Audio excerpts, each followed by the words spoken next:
الحمد للہ رب العالمین والصلاة والسلام علی سید الانبیاء والمرسلین اما بعد۔ بسم اللہ الرحمن الرحیم۔ عزیز طلباء و طالبات، گزشتہ لیکچر میں آپ نے سماعت فرمایا کہ سیدنا صدیق اکبر رضی اللہ تعالیٰ عنہ کے دور میں قرآن کریم جمع کرنے کی ضرورت کیوں پیش آئی، اور جمع القرآن کے حوالے سے حضرت ابوبکر صدیق رضی اللہ تعالیٰ عنہ نے کیا طریقہ کار اختیار کیا، اور جمع القرآن کے حوالے سے کیا اقدامات کیے گئے۔ آج کے لیکچر میں ہم سیدنا عثمان رضی اللہ تعالیٰ عنہ کے دور میں جمع القرآن کے حوالے سے کیے جانے والے اقدامات کے بارے میں پڑھیں گے۔ سب سے پہلے سوال یہ پیدا ہوتا ہے کہ جب ابوبکر صدیق رضی اللہ تعالیٰ عنہ نے قرآن کریم کو مختلف صحابہ کرام سے وصول کر کے ایک جلد میں جمع کر دیا تھا، اور باقاعدہ قرآن کریم ایک کتابی شکل میں موجود تھا، تو پھر سیدنا عثمان رضی اللہ تعالیٰ عنہ کے دور میں قرآن کریم دوبارہ جمع کرنے کی ضرورت کیوں پیش آئی؟ تو اس حوالے سے ایک حدیث ہے حضرت حذیفہ بن یمان رضی اللہ تعالیٰ عنہ کی۔ یہ روایت اگر آپ کے ذہن میں ہوگی تو یہ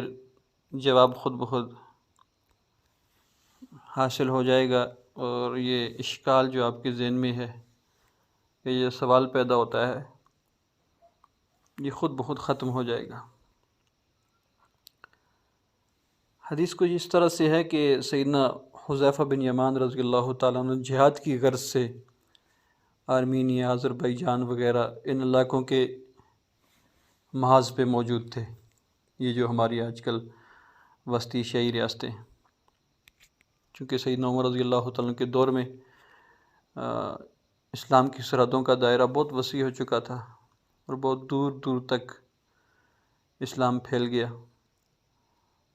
اور یہاں تک مجاہدین پہنچے۔ تو یہاں آرمینیا وغیرہ آذربائیجان کے محاذ پر حضرت حذیفہ بن یمان رضی اللہ تعالیٰ عنہ نے ایک چیز محسوس کی، اور بڑی شدت سے محسوس کی۔ انہوں نے دیکھا کہ لوگوں میں قرآن کریم کی قرأت کے حوالے سے اختلاف شدت اختیار کرتا جا رہا ہے، کہ لوگ ایک دوسرے پر کفر کے فتوے لگانے کے قریب تھے، اور جو ایک قرأت پڑھا ہوا تھا وہ دوسری قرأت پڑھے ہوئے لوگوں پر تنقید کرتا، اور انہیں یہ کہتا کہ تمہاری قرأت غلط ہے، ہماری قرأت درست ہے۔ اختلافی قرأت جو حضور کے دور سے چلا آ رہا تھا، اور جب تک یہ عرب میں موجود تھا تو اہل عرب، اہل لغت، عربی لوگ وہ تو یہ سمجھتے تھے کہ یہ کوئی اختلاف حقیقی اختلاف نہیں ہے، یہ ایک ظاہری اختلاف ہے۔ وہ اختلاف کیا تھا میں آگے اس کی وضاحت کروں گا۔ لیکن جب یہ اسلام عرب سے نکل کر عجم میں گیا، اور بہت سے قبائل اور بہت سے ملک اور بڑی بڑی ریاستیں جب اسلام میں داخل ہوئی، تو ان کے داخل ہونے کے بعد انہیں چونکہ صحیح معنوں میں یہ بات پوری تفصیل سے نہیں پہنچی تھی کہ یہ قرأت کا اختلاف کیسا اختلاف ہے، یہ لہجوں کا اختلاف کیسا اختلاف ہے، اور یہ لغت کا اختلاف قرآن کریم کی تلاوت میں کیسا اختلاف ہے۔ تو جن قرائے کرام نے جن لوگوں کو قرآن پڑھایا کوفہ میں، کوفہ والوں کو ابی بن کعب رضی اللہ تعالیٰ عنہ نے، اس طرح مختلف علاقوں والوں کو مختلف قرائے کرام نے قرآن پڑھایا، تو وہ اپنی اپنی قرأت کے مطابق پڑھایا، اپنی اپنی لغت لہجے کے مطابق پڑھایا۔ اب اس لغت میں، لہجے میں، قرات میں اختلاف تھا، اور وہ لوگوں کی سمجھ سے بالا تر تھا کہ یہ کیسا اختلاف ہے۔ جب ایک شخص قرآن پڑھتا اس کا طریقہ کار اور ہوتا، اور جب دوسرے سے سنتا اس کا طریقہ کار اور ہوتا، تو یہ ایک دوسرے سے اس معاملے میں جھگڑ پڑتے، یعنی اختلاف کر بیٹھتے کہ میں صحیح پڑھ رہا ہوں، تم غلط پڑھ رہے ہو۔ یہ جگہ جگہ پر یہ اختلافات جو ہے وہ سر اٹھانے لگے۔ تو حذیفہ بن یمان رضی اللہ تعالیٰ عنہ، انہوں نے جب اس چیز کو محسوس کیا تو مدینہ طیبہ واپس تشریف لائے، اور سیدنا عثمان رضی اللہ تعالیٰ اس وقت خلیفہ تھے، ان کے پاس خدمت میں حاضر ہوئے اور عرض کیا کہ امیر المومنین، اس سے پہلے کہ امت اللہ کی اس کتاب میں یہودیوں کی طرح اور عیسائیوں کی طرح اختلاف کا شکار ہو جائے، آپ اس مرض کا علاج کیجیے۔ حضرت عثمان رضی اللہ تعالیٰ نے پوچھا کہ کیا مسئلہ ہے؟ تو حضرت حذیفہ رضی اللہ تعالیٰ نے جواب میں کہا کہ آرمینیا کے محاذ پر میں جہاد میں شامل تھا، اور وہاں میں نے دیکھا کہ جو شام کے لوگ ہیں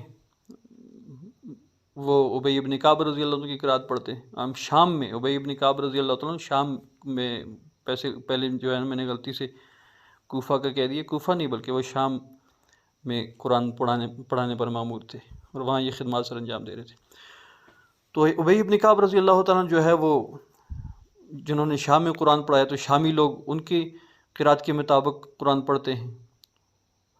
اور اہل عراق جو یہاں کوفہ بصرہ وغیرہ، عراق ایک بہت بڑی ریاست تھی، تو ان کو عبداللہ بن مسعود رضی اللہ تعالیٰ نے قرآن پڑھایا ہوا تھا، تو اہل عراق ابن مسعود رضی اللہ عنہ کی قرات پڑھتے تھے، اور اہل شام جو ہے وہ ابی ابن کعب رضی اللہ عنہ کی قرات پڑھتے تھے۔ اور یہ قرات، اس قرات میں، ان دونوں قراتوں میں بہت بڑا فرق تھا۔ وہ فرق لہجے کا اختلاف ہے، یا قرات کا اختلاف ہے، یا حرف کا اختلاف ہے، وہ کیا اختلاف ہے میں آگے انشاءاللہ بتاؤں گا۔ تو وہ جو اختلاف تھا اس کی وجہ سے حذیفہ بن یمان رضی اللہ عنہ کہتے ہیں کہ اس کا نتیجہ یہ ہے کہ لوگ ایک دوسرے کو کافر قرار دے رہے۔ جب یہ بات سیدنا عثمان رضی اللہ تعالیٰ عنہ نے سنی اور اس خطرے کو محسوس کیا، کیونکہ انہیں خود بھی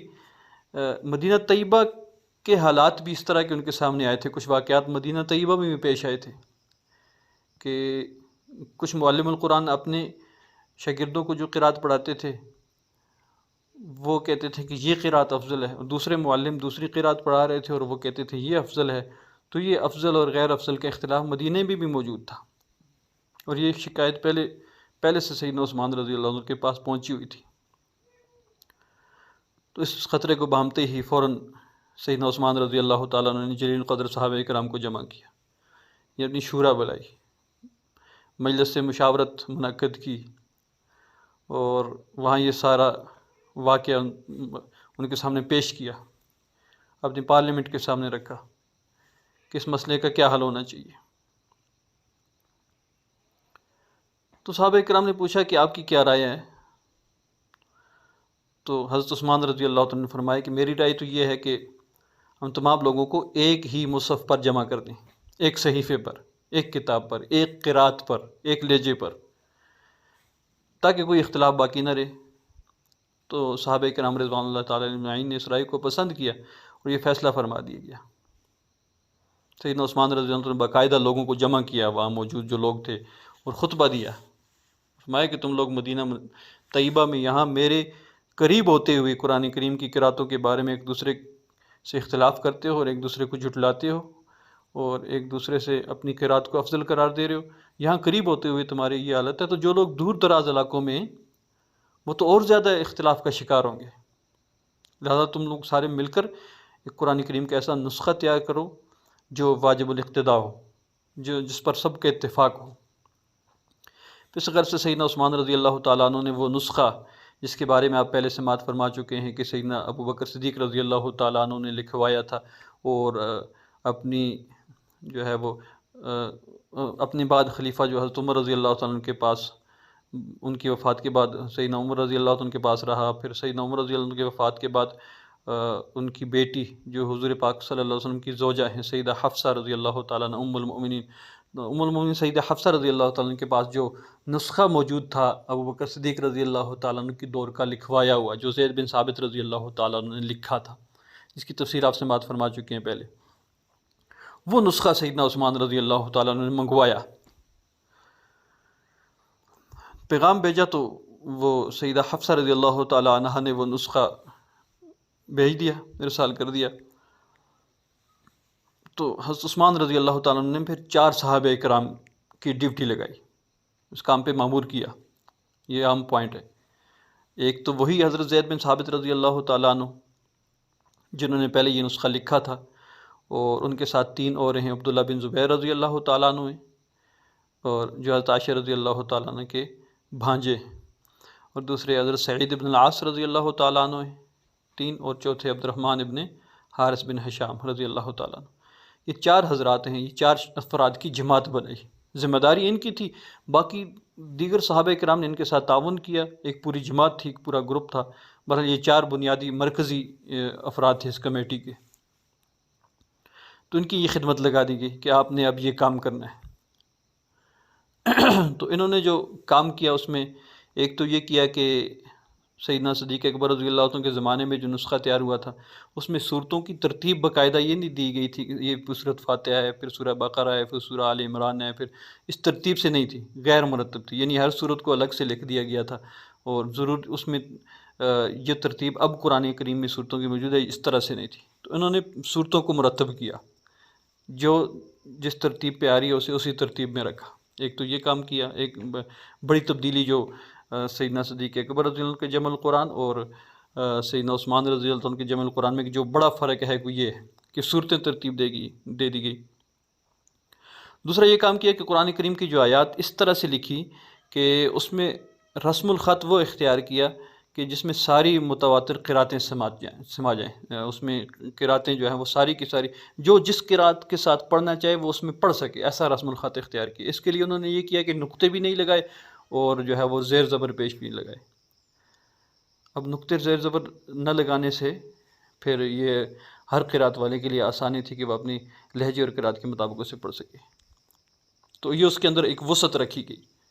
بہرحال یہ تھوڑا پیچیدہ سا موضوع ہے، اس میں چونکہ ڈیٹیل ہے اور ہم اگر اس کی تفصیل میں چلے جائیں گے تو ہم اصل ٹاپک سے ہٹ جائیں گے۔ اس کی تفصیل کے حوالے سے میں آپ کو ایک کتاب کا حوالہ دے دوں گا آخر میں، اگر آپ اس کی تفصیل دیکھنا چاہیں تو، کہ یہ بغیر نقطوں سے اور بغیر حرکات کے زیر زبر کے کیسے پڑھا جاتا تھا اور اس میں کیا وسعت تھی اور کیا فرق تھا۔ بہرحال اتنی بات ذہن میں رکھنی ہے کہ اس کمیٹی نے کیا کارنامے سر انجام دی، ایک صورتیں ترتیب دی، اور دوسرا یہ کام کیا کہ وہ رسم الخط ایسا اختیار کیا کہ جس میں کافی گنجائش تھی بغیر نقطے اور بغیر حرکات کے۔ اور تیسرا کام یہ کیا کہ اب تک تو ایک ہی نسخہ تھا، یہ جو سیدہ حفصہ رضی اللہ عنہ کے پاس ایتھینٹک نسخہ یہی تھا جو حضرت ابوبکر صدیق رضی اللہ عنہ کے دور میں تیار ہوا تھا اور اسے محفوظ کر لیا گیا تھا۔ باقی لوگوں نے وہاں سے نقل کیا تھا، دیکھ کے لکھا تھا، اپنی اپنی قراتوں کے مطابق جو اختلاف تھا انہوں نے اس کو برقرار رکھا تھا۔ تو ان حضرات نے، اس کمیٹی نے کیا کیا کہ 5 نسخے تیار کیے، جو مشہور اس وقت کی 5 بڑی ریاستیں تھیں، ایک نسخہ مکہ المکرمہ کے لیے، اور ایک شام کے لیے، ایک یمن کے لیے، ایک بحرین کے لیے، اور ایک بصرہ کے لیے، اور ایک کوفہ کے لیے۔ تو اس طرح سے 5 بھی نہیں بلکہ 7 نسخے تیار کیے، یہ 7 بن جاتے ہیں۔ تو ان 7 بڑی ریاستوں کے بارے میں انہوں نے، بڑی ریاستوں کے لیے انہوں نے یہ نسخے مکمل تیار کیے اسی ایک قرات پہ۔ اور جو اصل فرق ہے سیدنا عثمان رضی اللہ تعالیٰ عنہ اور سیدنا ابوبکر صدیق رضی اللہ عنہ کے جمع القرآن میں، جس کے لیے یہ باقاعدہ یہ کمیٹی تشکیل دی گئی، اور وہ یہ تھا کہ وہ جو اختلاف پایا جا رہا تھا 7 احرف کا، میں آگے اختلاف کے حوالے سے عرض کروں گا، وہ جو قراتوں کا یا لہجوں کا یا مختلف نوعیتوں کا جو اختلاف تھا، اس اختلاف کو ختم کرنے کے لیے انہوں نے ایک طریقہ کار وضع کیا، اور اس میں جو چیزیں اختلاف کا باعث بن رہی تھی، جو اسباب بن رہے تھے اختلاف کے، ان کو ختم کر دیا، اور ایک قرات پر، یا آپ کہہ لیں کہ ایک لہجے پر، یا سمجھنے کے لیے یوں کہہ لیں کہ ایک نوعیت پر، ایک نو پر جو ہے وہ جمع کر دیا گیا سارے قرآن کریم کو اور سارے نسخے۔ یہ اس کمیٹی کے جو ہے وہ ان کی خدمات تھی اور ان کا یہ کارنامہ تھا جو سیدنا عثمان رضی اللہ عنہ کے دور میں سر انجام دیا۔ خلاصہ ساری بات کا یہ ہے کہ ابوبکر صدیق رضی اللہ تعالیٰ کے دور میں قرآن کریم کو متفرق جگہوں سے جمع کر کے ایک کتابی شکل میں محفوظ کر لیا گیا، اور سیدنا عثمان رضی اللہ تعالیٰ کے دور میں متفرق قرأتیں اور مختلف لہجے اور مختلف نوعیتوں کے اختلافات سے بچنے کے لیے ان سب قرأتوں کو ختم کر کے ایک قرأت کو، یا آپ کہہ لیں کہ ایک نو کو، یا یوں سمجھیں کہ ایک لہجے کو برقرار رکھا گیا اور باقی سب کو ختم کر دیا گیا، تاکہ اس اختلاف کی جو ہے وہ جڑ کاٹی جا سکے، اس کو جڑ سے ختم کیا جا سکے۔